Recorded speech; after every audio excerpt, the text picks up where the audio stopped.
Hello! Today, in this video, we're going to be talking about inverse functions. An inverse function is a function such that whenever you plug that function into another function, this normal f of x, you get just the value x. Let me repeat that. An inverse function, f inverse of x, this is a kind of function such that whenever you say f of f inverse of x, I get that equals x. And if I say f inverse of f of x, I get x. Well, what do I mean by that? Here's a very simple example.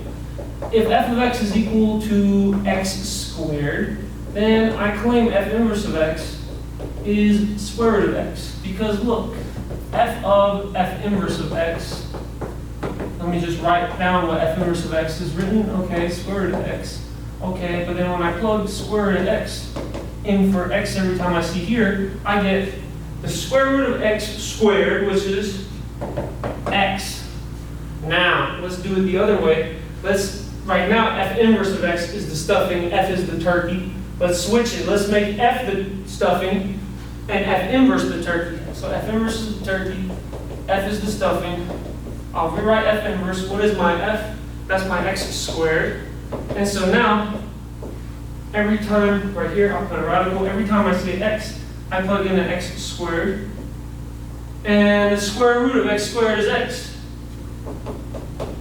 So, these are some rudimentary examples of what a function and an inverse function look like. Now, given a function, let's say f of x is equal to the square root of 3x minus 1, find f inverse of x. The command is to find f inverse of x. This is the method to do it. Step 1. Switch all of the x's and the y's. What do I mean by that? Well, I mean f of x is really your y value, right? So I can set f of x, which is square root of 3x minus 1, equal to y. Now I switch the variables y and x. So instead of this, I get x is equal to the square root of 3y minus 1. Step 1. Step 2. Resolve for y. Get everything on the other side and y alone. So in order to do so, I have to square both sides here. So I have 3y minus 1 is equal to x squared.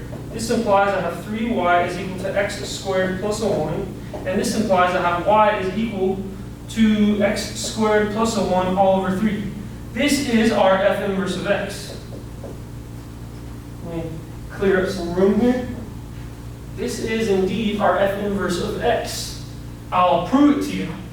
And this is how you check to see if your answers are correct. And I expect all of my students, either you have me as your professor in real life or you're just learning from me at home, you need to check your work. So here's the check. If it is indeed an inverse function, then f inverse of f of x should equal f inverse of f of x, which is x. Okay? So let's do it. What is f of f inverse of x in this situation right here? I'll just reproduce what I found my f inverse of x to be. That's x squared plus 1 all over 3. Well, plugging that into our original function, that means I have the square root of 3 times what this is, x squared plus 1 all over 3. Okay? And the rest is square root minus a 1. Okay?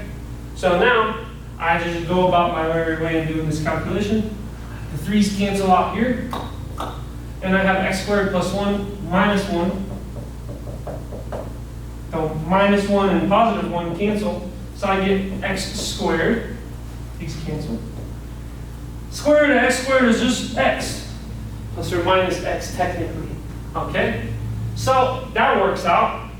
Let's do it the other way. Now let's find what is f inverse of f of x. So I'll just keep what f inverse is. I'll have to erase all of these.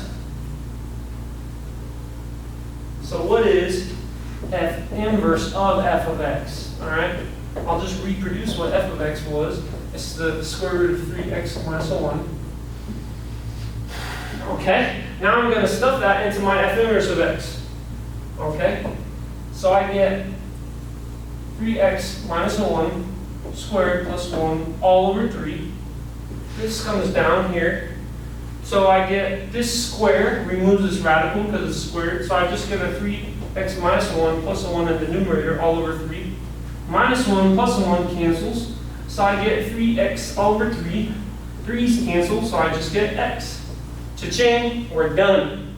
You know you've done it right if when you compose the function with its inverse function, or whenever you compose the inverse function with the function, you result in the numerical value in the variable x. That means you've found the bona fide inverse function.